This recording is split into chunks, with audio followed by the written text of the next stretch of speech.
¿Cuál es, en efecto, entonces, este trasfondo doctrinario de este equipo que formó el concilio para llevar a cabo eh, el cambio de la liturgia?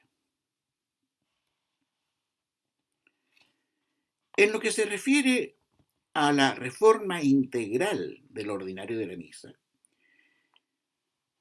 que es la manera como el concilio me entendió su tarea, eso lo explicaba yo en la clase anterior, ¿no? Esa concepción de reforma integral excede a la mera revisión pedida por la Sacrosanctum Concilio. Eso fue lo que el concilio pidió. Los padres del concilio pidieron que se hiciera una revisión, ¿no? General de la misa, no una reforma integral. Y era una revisión que debía ser hecha con una condición irrenunciable: ut substantia ritum servetur, que se conserve la sustancia de los ritos. Condición que Monseñor Antonelli explica así: debe ser hecha de modo que si San Pío V o San Gregorio Magno resucitasen, pudiesen decir que la misa ha permanecido sustancialmente lo que era. Sin duda no se requería una reforma integral a fin de que se manifestara con mayor claridad el sentido propio de cada una de las partes del rito y su mutua conexión, o para hacer más fácil la piadosa y activa participación de los fieles. El deseo de los padres conciliares era, como lo veíamos en la clase anterior, mayor claridad, más facilidad para participar, es decir, algunos cambios cuantitativos, podríamos decir, pero no un cambio cualitativo en el Ordo Missae. En todo caso, Monseñor Bugnini expuso su pensamiento derechamente sobre esta materia en forma muy clara, además. Dice Monseñor Bugnini, comillas, no se trata solamente de retocar una valiosa obra de arte, sino a veces de dar estructuras nuevas a ritos enteros. Esto no lo autorizó el concilio. Y sigue Monseñor Bugnini, se trata en realidad de una restauración fundamental, diría casi de una refundición y en ciertos puntos de una verdadera creación nueva. Estos son los términos de Monseñor Bugnini, que realizó el cambio de la misa. Por otra parte, quedó de manifiesto al término de los trabajos emprendidos por concilio, especialmente en los primeros párrafos de la Institutio Generalis, que lo que se realizó por el concilio fue una tarea no solo pastoral, mayor claridad, mayor facilidad para que la gente entienda y se acerque y participe, sino que fue una tarea hondamente teológica,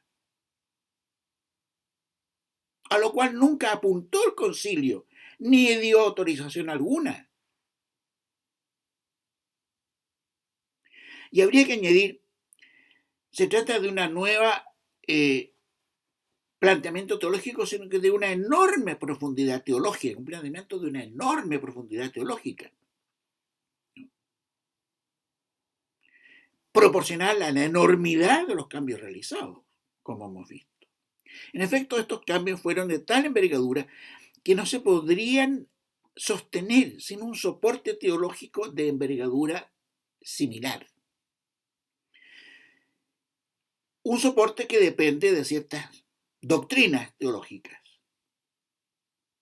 Y aquí nos vamos a referir fundamentalmente a una de esas doctrinas teológicas, que es quizá la más importante, que guía esta creación de una liturgia nueva.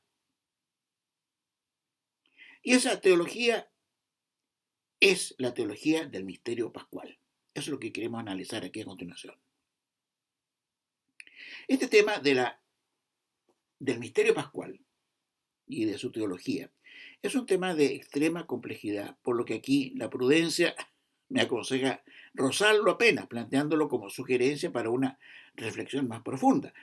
Pero en verdad es imprescindible hablar de esto, referirse a esto, puesto que el propio cardenal Ratzinger se muestra como adherente de esta corriente teológica del misterio pascual en su última obra, en una de sus últimas obras, ¿no? Quizás la más completa e importante de las que ha escrito sobre liturgia. No voy a entrar al análisis de lo que ahí dice el cardenal porque no quiero rechazar mucho el desarrollo de esta idea. Este concepto de misterio pascual fue formulado inicialmente por el benedictino Dom Odo Kassel, alemán, sobre la base de algunos escritos suyos anteriores. ¿Qué es lo que dice esta teología del misterio pascual? Hay un dominico, Marie Roguet, experto en el concilio, que hizo una síntesis muy bien conocida de lo que es el misterio pascual. Y en esa síntesis leemos lo siguiente. La teología clásica llama dogma de la redención a lo que nosotros llamamos misterio pascual. Pero esta es una frase inicial equívoca, porque no se trata solamente de una nueva terminología, llamar de una forma a una cosa que antes se conocía con otras palabras. No, no es una nueva terminología para un mismo pensamiento teológico. Y esto lo reconoce por el padre Roguet, porque dice, por el contrario, la diferencia entre las dos expresiones, teología de la redención y teología del misterio pascual, la diferencia no es despreciable. Las palabras no son solo etiquetas colocadas indistintamente sobre realidades o ideas inmutables. Las palabras imponen a las ideas matices afectivos, les ofrecen muy diversas posibilidades de relación. Si tratamos de comparar las resonancias que los términos y las palabras producen, las implicaciones de estas expresiones, ¿no?, cuyo contenido es casi idéntico, veremos más claramente lo que da originalidad y superioridad a la expresión misterio pascual. Esa superioridad y originalidad del misterio pascual sobre la teología de la redención, dice Roguet, radican en que la nueva teología está fundada más sólida y directamente en la Biblia, a diferencia de la teología precedente. A ver, fíjense ustedes bien lo que estamos diciendo aquí. Detrás de toda la reforma integral de la liturgia, no autorizada por el concilio, que solo había pedido una revisión general, un remozamiento general de la liturgia, detrás de la reforma integral hay una nueva teología, que es la teología del misterio pascual. Hay otros elementos además que ayudan a comprender la reforma integral, pero este es el punto teológico más importante. ¿Y qué nos dice esta nueva teología? Bueno, voy a leer de nuevo palabras del padre Roguet en esa síntesis muy buena que él hace de la teología del misterio pascual. Dice lo siguiente. El término redención evoca una sistematización intelectual, mientras que Pascua es ante todo una realidad bíblica que nos enraiza en la historia de la antigua alianza. Redención es un término negativo, ya que evoca la metáfora del rescate de un esclavo. Acentúa más de quién es uno rescatado, de la muerte, del pecado, que el término a donde se dirige el rescatado. Pascua, cualquiera que sea su verdadera etimología, evoca a la vez el paso del Señor por su pueblo para salvarle, y el paso de este pueblo que va de la esclavitud y la idolatría al reino de Dios. La redención es una imagen de orden jurídico, ya que se refiere a la liberación de un esclavo, a un cambio de estado jurídico. Es también una imagen de orden comercial, pues la palabra misma indica un rescate, el pago de una deuda.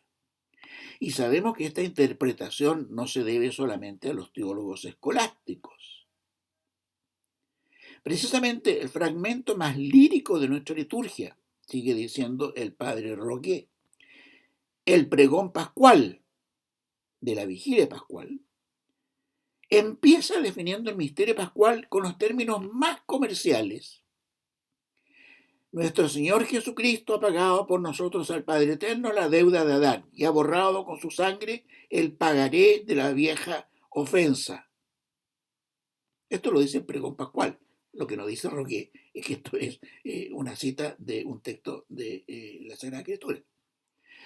Por lo mismo, la redención se presenta como un problema a resolver, un problema de equilibrio de fuerzas y partición de beneficios. El misterio pascual es el misterio de la redención visto bajo todos sus aspectos, con todos sus enraizamientos y consecuencias, con todas sus resonancias bíblicas, litúrgicas, morales y místicas, e incluye todos los demás aspectos de la acción salvadora de la humanidad realizada por Dios, incluyendo la encarnación y, por cierto, la resurrección. Y sigue diciendo el padre Rogué lo siguiente. Bueno, ya se pueden dar cuenta ustedes que el padre Rogué es entusiasta, partidario de la teología del misterio pascual, y rechaza la teología de la redención. Diciendo el padre Rogué, entonces, ¿misterio pascual se identifica con misterio cristiano? ¿Y acaso no debemos predicar más que el misterio pascual? Así lo creo. O sea, el padre Rogué dice, no hablemos más de redención, hablemos solo de misterio pascual, de esta acción salvadora de la humanidad por obra de Dios, en que se hace mención no solo a que nos rescata del pecado, de la muerte, sino que nos lleva hacia la gloria. Esa se supone que es la idea. Ahora, desde la perspectiva del misterio pascual, la obra de la redención, desenfatizando la idea de pecado como ofensa a Dios y del sacrificio como acción por la cual se da a Dios satisfacción por el pecado, es explicada como una acción divina de movimiento descendente, ¿no? Más que una acción humana de movimiento ascendente. Una acción descendente por la cual Dios revela al hombre su amor infinito y su perdón. Ese es el misterio pascual. En cambio, la redención es una acción ascendente. Yo le estoy ofreciendo a Dios un sacrificio en pago, en satisfacción de lo que le debo. El misterio pascual es una acción divina que desciende desde la misericordia de Dios. Mirando las cosas de este modo, pierde importancia, aunque no desaparece totalmente, naturalmente, la idea de sacrificio. Y adquiere mayor importancia la de gratuidad del perdón concedido y revelado por Dios. Se sugiere que Dios no perdona a la humanidad porque ésta le haya ofrecido algo en sacrificio, sino porque Él la ama más allá de toda ofensa y con independencia de toda ofrenda compensatoria, o como es el término tradicional en la teología, de toda ofrenda satisfactoria. Al cabo, la redención es un conjunto de actos divinos más de revelación del amor misericordioso de Dios que propiamente de redención. Redención, palabra que tiene connotaciones comerciales, según el padre Rogué, ¿no?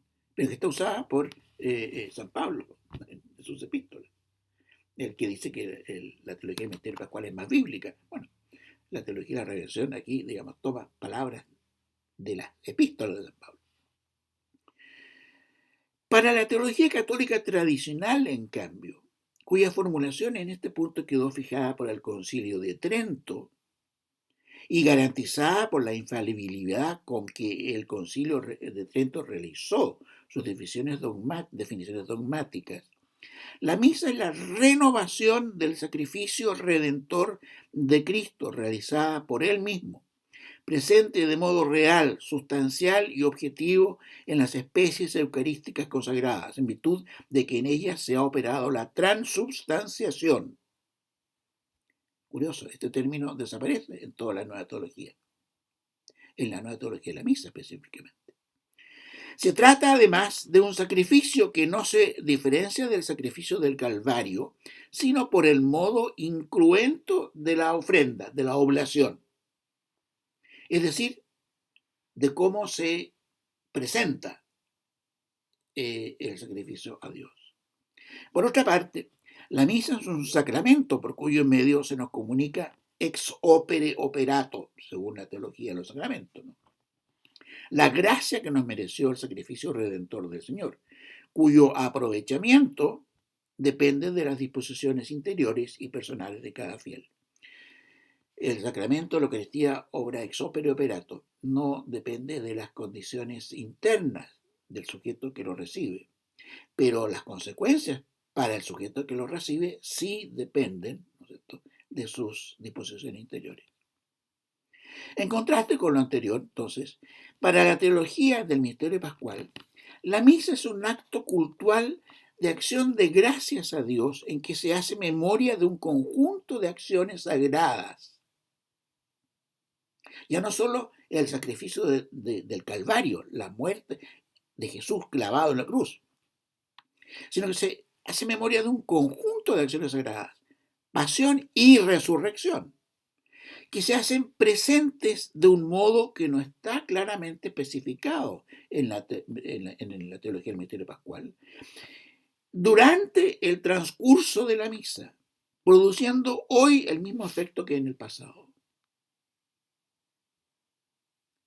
La misa es para la teología del misterio pascual también un memorial y una cena, y posee otras facetas que incluyen el sacrificio, pero de un modo tal que este queda más bien, como decíamos, desdibujado o desenfatizado, porque la idea del sacrificio es la idea de algo que le ofrecemos a Dios a cambio de su perdón. Dios nos perdona porque le hemos ofrecido un sacrificio. Claro, la teología católica dice, le ofrecemos a Dios un sacrificio de valor infinito, y Él entonces nos perdona esa ofensa infinitamente enorme, digamos, podríamos decir, del pecado. ¿Y por qué ese sacrificio tiene valor infinito? Porque el que muere y paga es Dios mismo, Jesús. Y sus obras, las obras y las acciones de Jesús, por ser obras y acciones de Dios, tienen un valor infinito. Y por eso entonces que nosotros le ofrecemos algo a Dios de valor infinito que es capaz de satisfacer por esa deuda infinita, impagable que teníamos nosotros. Es importante advertir que en la propia Constitución sobre liturgia, Sacrosanctum Concilium, se recoge esta expresión misterio pascual. O sea, aun cuando los obispos y teólogos anteriores al concilio eran en su mayor parte ignorantes de esta nueva teología del misterio pascual, ¿no?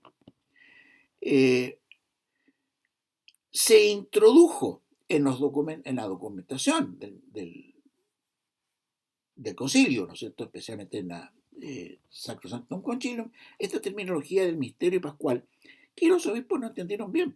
Si ellos no son teólogos, no están acostumbrados a especulaciones teológicas, sobre todo nuevas, como eran estas, ¿no?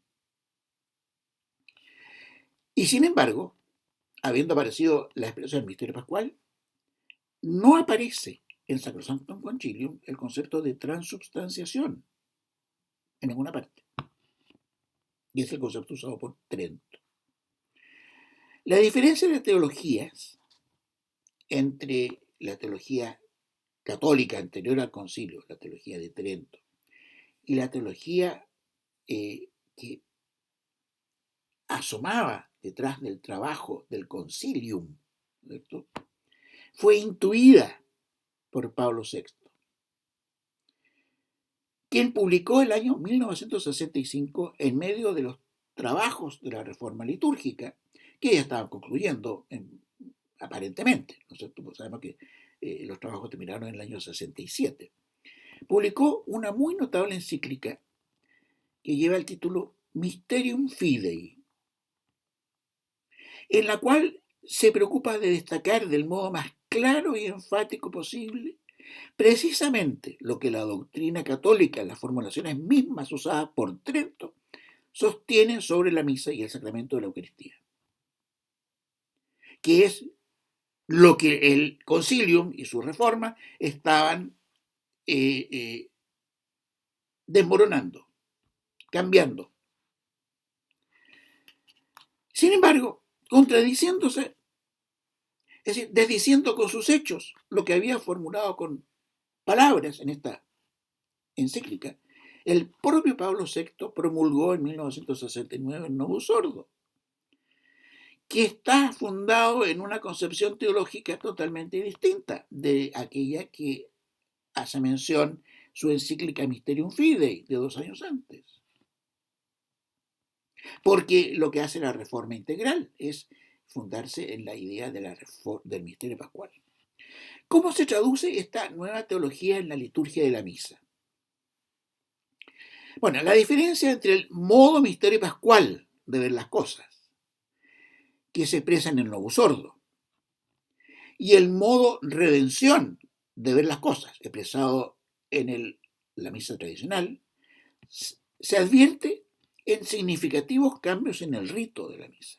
Concretamente, esa diferencia se expresa en la supresión de la mayor parte de los abundantes signos de adoración y reverencia previamente existentes en el rito tradicional, genuflexiones, señales de la cruz, que es santiguamiento que hace el sacerdote, o señales de la cruz que hace sobre las ofrendas, ¿no es cierto?, sobre el altar.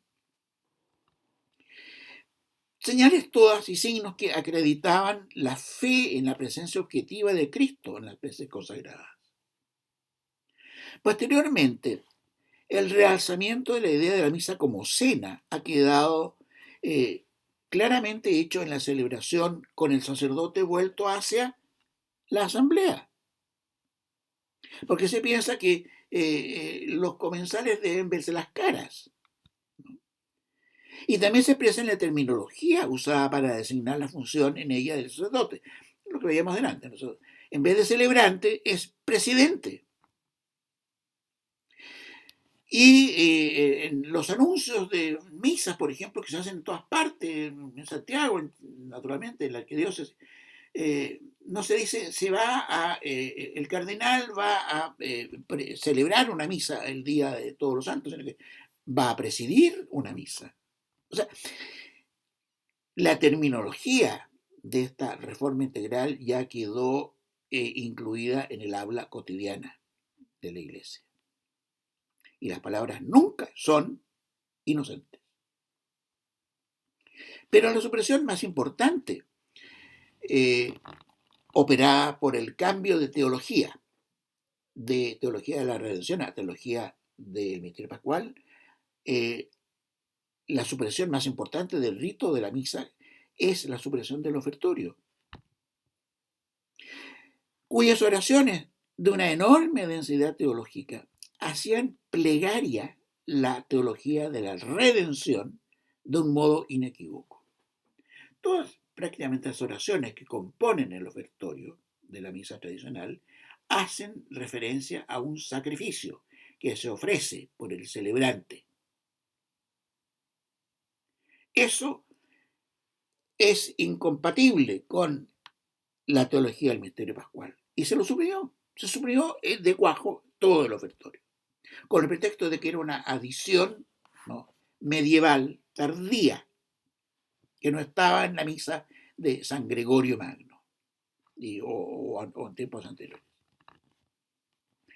Además, ¿no es cierto?, aunque no esta es otra consecuencia del cambio de teología de fondo, reemplazándose la teología de la redención por la del misterio pascual. Aunque no se suprimió ni se alteró a petición de Pablo VI el canon romano, recuerdo que Buñini había querido suprimir el canon romano y el Papa le dijo no. También se agregaron otras plegarias eucarísticas como alternativas al canon romano. Plegarias en que la teología de la redención no tiene una expresión tan clara, si es que la tiene del todo. Vale la pena, y lo que está expresado en esas plegarias eucarísticas es más bien la teología del misterio pascual. Y aquí vale la pena recordar, ¿no?, que el canon romano, en el cual se expresa la teología de la redención católica, ¿no?, ha caído prácticamente en desuso. No se lo oye nunca, o rarísima vez. Y se usa en cambio casi exclusivamente y a menudo por razones pastorales, porque son más breves, que son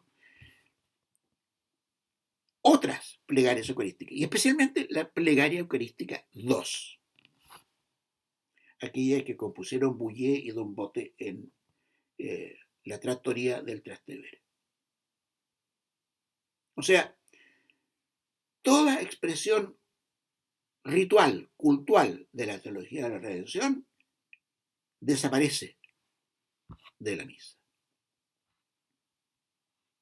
Bueno, esta es una idea teológica fundamental que ayuda a comprender cuáles son los fundamentos teológicos de la reforma integral de la misa, que no es la revisión general, el remozamiento general de la misa que había pedido el concilio. Y estas son unas ideas, como les digo, que hizo operar, que condujo la acción del concilio. Otra idea fundamental, y seguramente será la última que mencionemos en esta clase, es el propósito ecuménico de esta reforma integral. Una revisión incluso somera de los cambios hechos en la reforma integral de la misa nos revela que se ha suprimido de ella prácticamente todos los elementos, ya sean ritos u oraciones, referidos a aquellos aspectos de la doctrina católica que son negados por los teólogos rebeldes contra Roma en el siglo XVI, o sea, por los protestantes.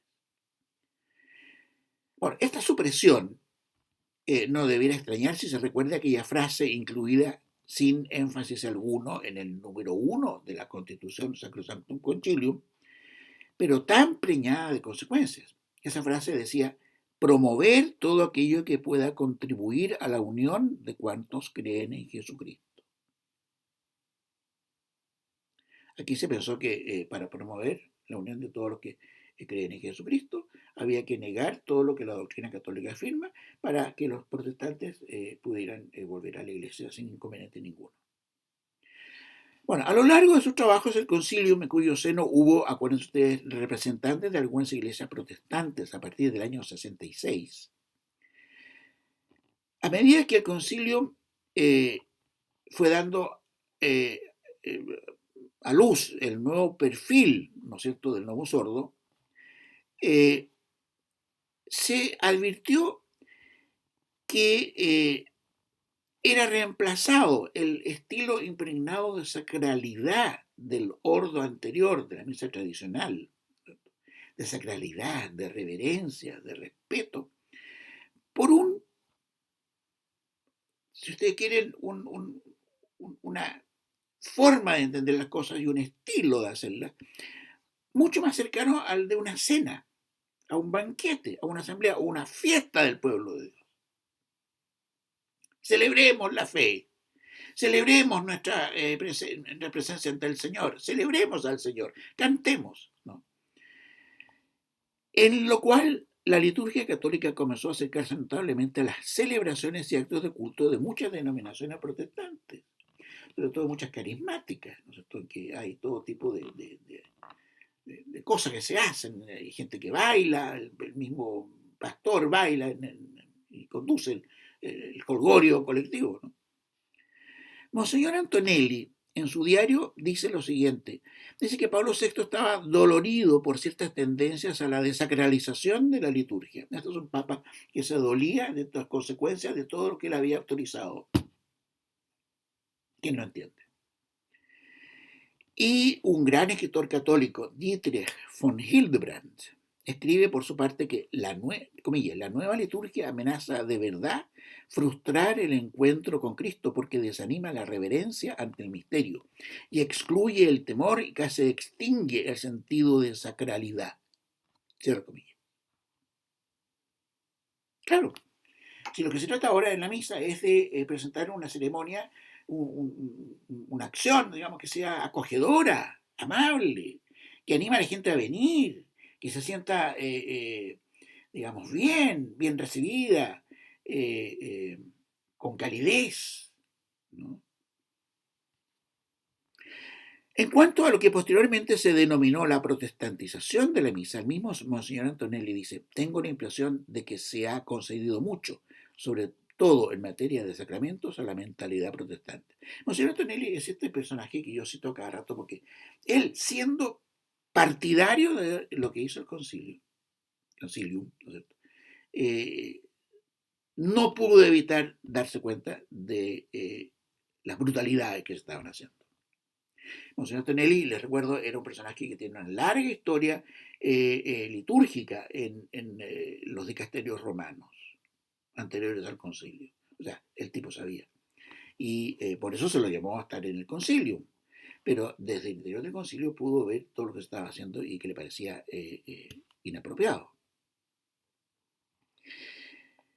El propósito ecuménico de las reformas, por otra parte, no puede sorprender porque, como yo les contaba en clase anterior, el movimiento litúrgico, que es el semillero del cual surgen los reformadores, ¿no es cierto?, venía desde hacía 30 años, más o menos, interesándose en el ecumenismo. De tal modo que Don Baudouin, que era uno de los gurús del movimiento litúrgico en la década del 40 y del 50, ¿no?, llegó a tenerlo al ecumenismo como una preocupación fundamental del movimiento litúrgico. Y precisamente el movimiento ecuménico, conocido de Monsignor Bugnini, proporciona algunos fundamentos a las reformas llevadas adelante por el Sacrosantum Concilium. El año 63, o sea, comenzando recién el concilio, el pastor Roger Schutz, prior y fundador de la comunidad protestante de Thésée y observador en el concilio, declaró que el concilio había excedido nuestras esperanzas. Y el profesor George Lindbeck, de la Facultad de Teología de Yale, en Estados Unidos, y observador luterano del concilio, dijo: el concilio marcó el fin de la contrarreforma. Monseñor Aníbal Bugnini, ya en marzo del año 65, manifestaba en el diario de la Santa Sede, el Observatorio Romano, su deseo de eliminar del futuro rito en elaboración, ¿se entiende?, cada piedra que pudiese ser aún solo una sombra de posibilidad de obstáculo o de desagrado para con los hermanos separados. O sea, quitarle a la misa todo perfil católico, hasta el último guijarro, que puedan transitar por ella los protestantes sin encontrar nada raro, nada desacostumbrado para ellos. Y más tarde declaraba Monseñor Bugnini lo siguiente, comillas: la reforma litúrgica realizó un notable paso en dirección al campo ecuménico y se aproximó a las formas litúrgicas de la Iglesia luterana. Esto está dicho por Monseñor Bugnini en el Observatorio Romano de 13 de mayo de 1967, o sea, poco antes de que se terminara la labor del concilio con la misa normativa que se presentó a los obispos en la Capilla Sixtina, como yo les contaba. Y en el mismo periódico decía Monsignor Bugnini: es interesante notar un comentario sueco que afirma algo en este sentido. La reforma litúrgica se aproximó a la misma forma de la liturgia luterana. Esto está dicho por un protestante sueco y figura en el Observatorio Romano de 13 de octubre del año 67. Por su parte, el personero protestante Roger Mell declaraba en el año 1970 lo siguiente, comillas: si tenemos en cuenta la decisiva evolución de la liturgia católica, la posibilidad de sustituir el canon de la misa por otras oraciones litúrgicas, el oscurecimiento de la idea según la cual la misa sería un sacrificio, la posibilidad de comulgar bajo ambas especies, y tenemos todos en cuenta, ya no hay más motivos para que las iglesias de la Reforma prohíban a sus fieles tomar parte en la Eucaristía de la Iglesia romana. Cierro comillas. Posteriormente, los testimonios en este sentido, ¿no?, en el sentido de que los protestantes encontraron estupendo lo que se había hecho, Son innumerables. Y voy a citar aquí solamente la buena opinión que un teólogo luterano, Schmidt-Lauder, tenía de la nueva plegaria eucarística 2 de la Misa de Pablo VI, por su valor ecuménico, esta que fue redactada en la Tratoría. Dado que se trata de una forma antigua de la liturgia romana, falso. Está claro que concitará un especial interés cuando empiece la búsqueda de nuevas plegarias. Bueno, se lo hace de un error histórico fenomenal. Este protestante cree que la plegaria eucarística, porque es más antigua, representante de la antigua forma de la iglesia, de la misa católica del primer siglo, ¿no? Va a abrir paso a nuevas plegarias. Bueno, Hans Küng, ¿no? El teólogo tan criticado, ¿no? Que ya murió, abogó también por la adopción de la plegaria eucarística 2. Finalmente, para no prolongar esto mucho más, hay un tercer punto que es de orden teológico y que también explica muchos de los cambios que en virtud de estas reformas integrales se hicieron a la liturgia de la misa. Y esa idea es la desenfatización de la figura de Cristo, aunque parezca increíble, así es.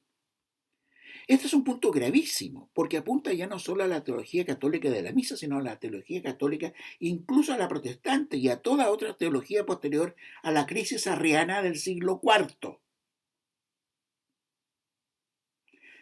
Recuerden ustedes que la herejía de Arrio negaba la divinidad de Jesucristo. Decía, no es un simple hombre, es una criatura. Pues bien, a diferencia de lo que ocurre en el misal tradicional, las oraciones en el misal de Pablo VI se dirigen siempre a Dios Padre de modo exclusivo, con el pretexto de que es el Padre a quien se dirige la Iglesia. Es el Padre quien representa a la Trinidad, por lo que no se ve más asociadas íntimamente las imágenes de Jesús y de Hijo de Dios. Anteriormente, ¿no es cierto?, a la reforma del Concilio Vaticano II, había muchas oraciones que se dirigían a Jesús como Dios. No se dirigían al Padre. Se afirmaba derechamente la divinidad de Jesús como Dios. Por ejemplo, la oración de Corpus Christi, compuesta por Santo Tomás de Aquino. Una de las pocas oraciones, ¿no es cierto?, de los oficios divinos en que consta su autor. Por otra parte, con la supresión de las oraciones del ofertorio, se fue la oración Suscipe Sancta Trinitas. Y se suprimió también la oración final de la misa, Placiat tibi Sancta Trinitas. O sea, desapareció la otra ocasión, desaparecieron las dos ocasiones en que la Iglesia se dirigía solemnemente a la Santísima Trinidad en la misa. Ahora la Iglesia no se dirige en la misa a la Santísima Trinidad, que es el centro y raíz de la vida cristiana, es el centro de la fe. ¿Cuál es el dogma más esencial de la fe cristiana? La Santísima Trinidad. Del mismo modo, el prefacio de la Santísima Trinidad, que se rezaba antiguamente en la misa tradicional todos los domingos del año, fue relegado a una sola ocasión en el año litúrgico. Una sola vez en el año litúrgico se reza en el Novus Ordo el prefacio de la Santísima Trinidad. Con lo cual, como ustedes pueden dar cuenta, se aleja cada vez más de los fieles la imagen de la Trinidad, que es el corazón del dogma cristiano. Podría agregarse que hay además viejas oraciones populares que han caído también en desuso, que se dirigían a Jesús como Dios. Por ejemplo, el acto de contrición famoso, ¿no es cierto?, que rezamos todos, o que rezamos todos.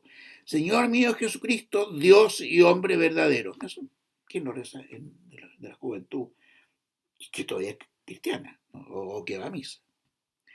Y de este modo se va, fíjense ustedes, con el cambio de las oraciones, tema que hay que profundizar más, ¿no?, se va modificando lentamente la sensibilidad trinitaria de los cristianos y la imagen de Jesús como Dios. O sea, está teniendo lugar una cosa, pero catastrófica. Y esto tiene una importancia, pero imposible de exagerar. Por eso se ha escrito mucho por quienes han estudiado estos temas de la reforma litúrgica, sobre el ambiente arriano que se advierte en la liturgia reformada por el concilio, o después del concilio Vaticano II. Sensación que se fortalece si se toma en cuenta la orientación teológica de muchos de los participantes del concilio, que coqueteaban mucho con la teología nestoriana, que es también muy parecida a la arriana, ¿no? Vamos a entrar ahí en detalle, y teología nestoriana, que también se hace presente en muchas otras partes, digamos, la Iglesia contemporánea, en la Facultad de Teología de la Universidad Católica, la Pontificia Universidad Católica. El jesuita Jorge Gostaduat es nestoriano.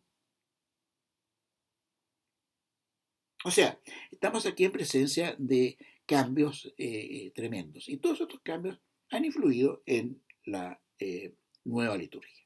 Bueno, vamos a llegar hasta aquí por el momento y vamos a dar entonces ocasión a las preguntas.